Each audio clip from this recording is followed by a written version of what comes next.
4 days in and no Mark Cavendish stage win. Now granted, the opening week had been designed to test the overall contenders as much as it had to lay on the usual string of sprint finishes, and of course the one chance he'd had disappeared in a crash on stage 1.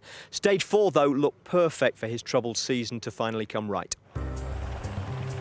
It was another blisteringly hot day as the race headed into Champagne country.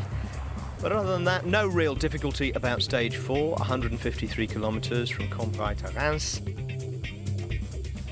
Yes, I'm going to say it again. No bends to speak of, beautiful wide roads, fantastic surfaces. Everything points towards this being a classic sprint finish into reims. So what's today's catch? Well, there isn't one. No, what you see is what you get. Any mayhem today, the riders are going to have to cause that for themselves. The series of roundabouts that starts about 6 kilometres back, that really shouldn't give them any problems.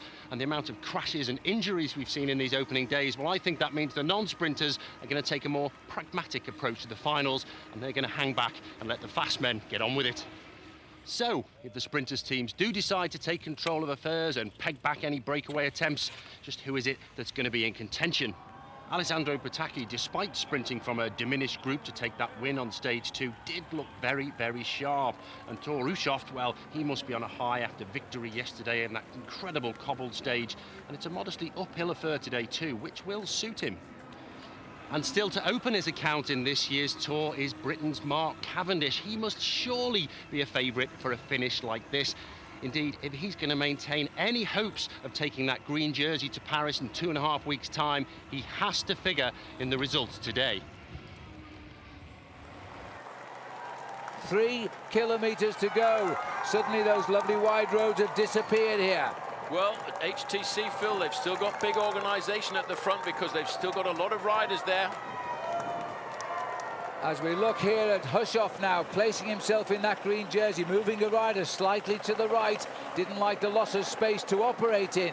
As I've said before, the last kilometre is good, but the next 1.6 might be a bit tricky. Tony Martin, HTC Columbia on the front now, getting the big lead-out train, hopefully for Mark Cavendish. I'll tell you one thing, though, Phil, there's going to be fighting behind there to try and get into the slipstream of Mark Cavendish. Everybody in this main field knows how fast the man from the Isle of Man can be, so they will be looking for his slipstream. But his team now have to sacrifice themselves. They've still got the power of numbers. They've still got 4 riders up there. Second man in the line, I would expect to be Bernie Eisel. Behind him is Mark Renshaw of Australia. Behind him is Mark Cavendish. Then you've got Alessandro Petacchi with the lime green bike there. He's got a teammate alongside him. That is Danilo Hondo, and he will try and be the lead-out man for Petacchi.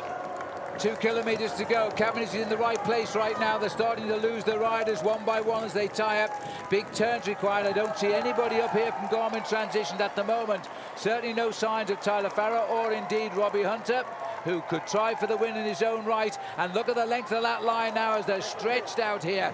This looks to me, the way it's being ridden at the moment, is a 3-man race. Hushovd, Petacchi, Cavendish. Well, still HTC, they've got the men. They're looking for the next banner, Phil, which will indicate to them a kilometre to go, but they're down to the final 3 lead-out men. There's a move over on the right-hand side. That could well be Danilo Hondo trying to cause some confusion, and that really has put Bernard Eisel into difficulty because Bernard Eisel has swung off now, and it's the lead-out man, Danilo Hondo. Petacchi is right there in about 5th position. You can still see the 2 HTC Columbia riders locked together onto the wheel of Mark Renshaw is Mark Cavendish. 1 kilometre to go now. But watch out, because Sky have suddenly started to intrude on the far side there with Boyce and Hagen as they get under the kilometre now. Cavendish is in the position, but has he got the strength left? They're still checking who's going to come. They're all riding over each other here now, and they're trying to get Boyce and Hagen through as well for Sky. This is going to be an incredible sprint finish now.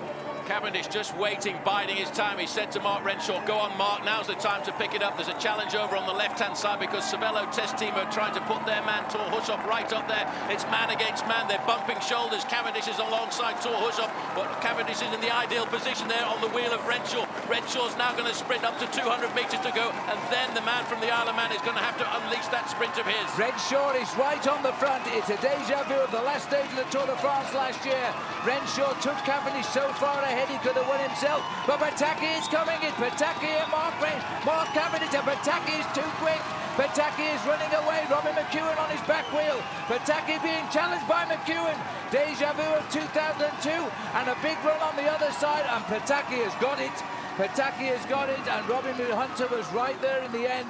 He came up late, but Pataki has come back with the form of 5 years ago. In the Columbia team car, the result was greeted with silence. No words either from Mark Cavendish as he got on the team bus, although he did send his helmet out to make a statement.